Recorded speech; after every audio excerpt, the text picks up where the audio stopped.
Cold does not kill quickly.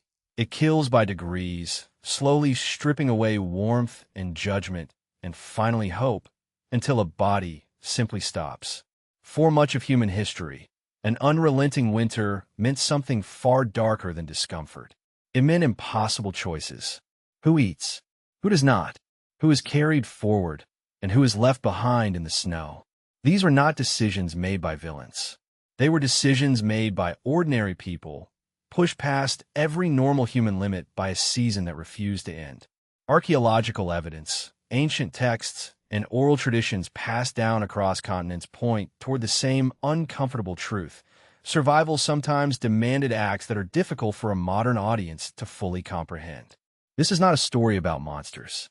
It is a story about how far the human species has been willing to go when the alternative was extinction. What follows are the darkest survival methods our ancestors relied upon, when winter simply would not relent. In several documented cultures facing extreme winter scarcity, the elderly and the infirm were sometimes left behind when a group needed to move quickly or when food supplies could no longer stretch to feed every member. Japanese folklore preserves this practice in the legend of Oobasute, tales describing elderly relatives carried into remote mountains and left there alone. Many historians believe these stories reflect real periods of famine, rather than pure myth. Among certain Arctic peoples, early explorer accounts describe elderly community members who chose, or were pressured, to remain behind during difficult migrations, understanding that their presence might threaten the survival of the group as a whole. These were rarely casual decisions.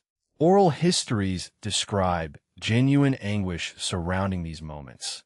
Entire communities forced to weigh the survival of the many against the life of one person who had already lived a full life.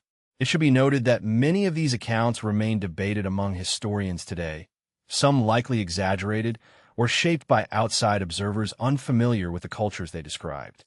But the underlying pressure they describe, brutal arithmetic under killing cold, was very real. Few practices are as difficult to confront as the historical reality of infanticide during periods of extreme famine. Yet archaeological and historical evidence suggests it occurred across numerous ancient societies during genuine survival crises. When a family faced a winter without enough food to keep everyone alive, newborns were sometimes the most tragic casualties of an impossible equation, particularly when a mother's body could not produce enough milk to sustain a child through a brutal season.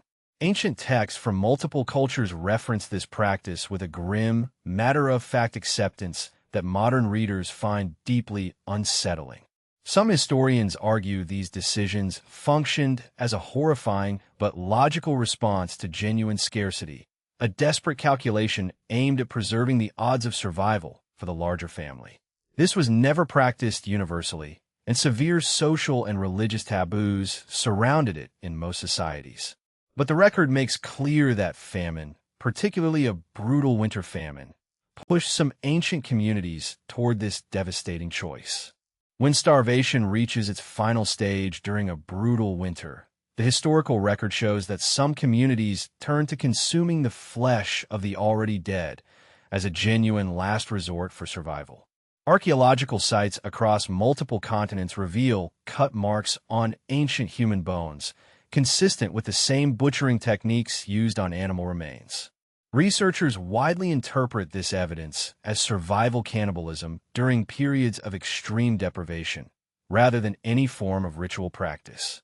Norse sagas and various European historical records occasionally reference cannibalism during catastrophic famine winters, treated within these accounts as a genuine horror, a clear sign of just how extreme conditions had become. In several well-documented cases, small, isolated groups trapped by brutal winter conditions, with no food source available, made the decision to consume those who had already died from cold and starvation, an act aimed purely at extending the odds of survival for those who remained. These stories were rarely, if ever, told with anything resembling pride.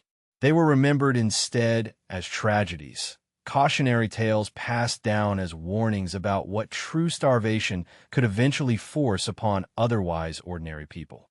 In certain desperate winter survival situations, historical accounts describe communities burning nearly everything available for warmth, including, in the most extreme and rare documented cases, human remains themselves.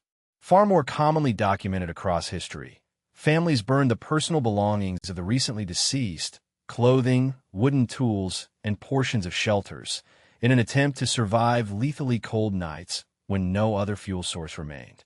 Wood, in many extreme environments, was scarce or entirely absent, forcing a difficult choice between preserving the dead with proper burial rites, or using every available resource to keep the living from freezing as well.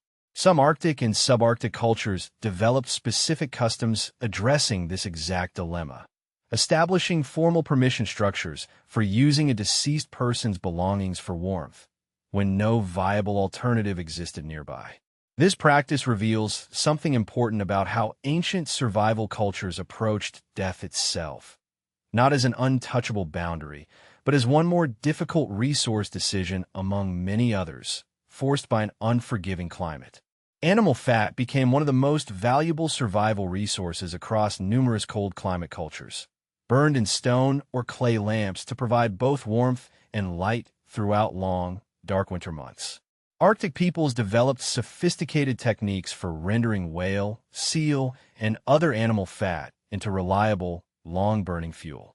In the most extreme and rare documented survival situations, historical records suggest human fat was occasionally used in the same manner when no other fuel source remained available. This was not treated as taboo within these desperate contexts. Fat was fat when the difference between freezing and survival came down to whether a lamp could remain lit through a long Arctic night. Traditional oil lamps, fueled this way, could burn continuously for many hours, providing life-sustaining warmth inside small, sealed shelters, where outside temperatures regularly fell far below anything the unprotected human body could withstand for more than a few minutes.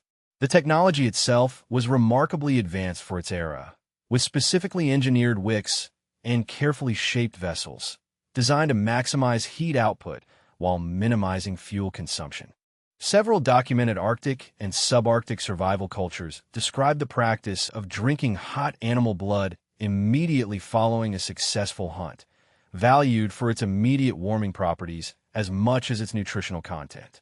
Blood consumed while still warm from a freshly killed animal provided instant internal heat, alongside vital nutrients that were frequently scarce elsewhere in an extremely limited winter diet.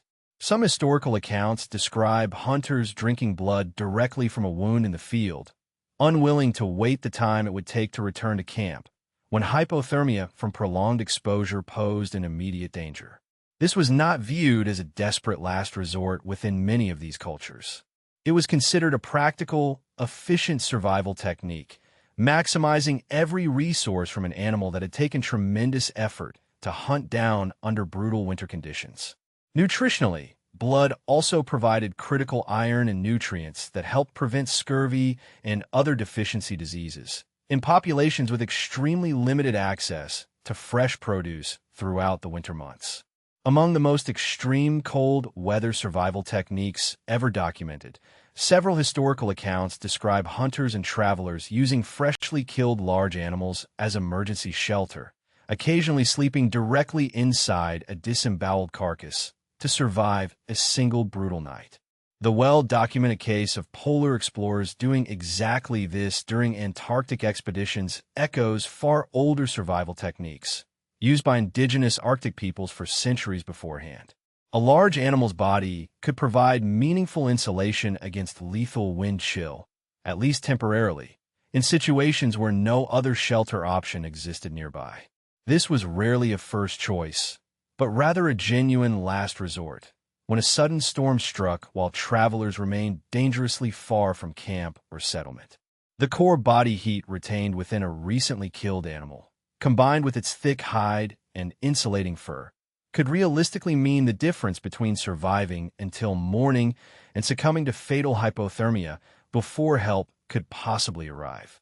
Perhaps the darkest chapter in humanity's long relationship with cold involves the Inca practice known as capacocha, ritual sacrifices performed at extreme high altitude, frequently involving children selected for the ceremony. Preserved by the extreme cold itself, several mummified remains discovered on remote frozen mountain peaks reveal children who were ceremonially sacrificed, believed by their culture to appease powerful mountain gods, and thereby ensure good weather, successful harvests, and community prosperity going forward. These were not considered acts of cruelty within Inca society. Chosen children were treated with tremendous honor beforehand, and the sacrifice itself was understood as one of the highest spiritual honors an individual could receive. The extreme cold at these remote sites preserved the remains so effectively that modern researchers can now study clothing, final meals, and other physical details with striking clarity centuries later. This practice illustrates just how deeply ancient cultures connected the merciless power of extreme cold with divine forces, believing that even the harshest winters could be influenced through the ultimate possible sacrifice. None of what has been covered here should be read as evidence that ancient humans were somehow crueler or less human than we are today. If anything, these difficult stories reveal exactly how human they were, ordinary people pushed to extraordinary extremes by a climate that offered no mercy and few available options.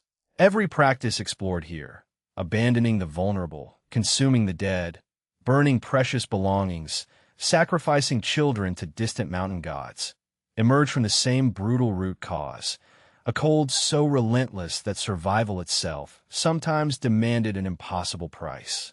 We inherited the world these difficult choices helped make possible: warm homes, reliable food supplies, and modern medicine that render most of these decisions unthinkable today. But it is worth remembering that the comfort so many now take for granted was built, in part, on the backs of people who face choices we can barely begin to imagine facing ourselves.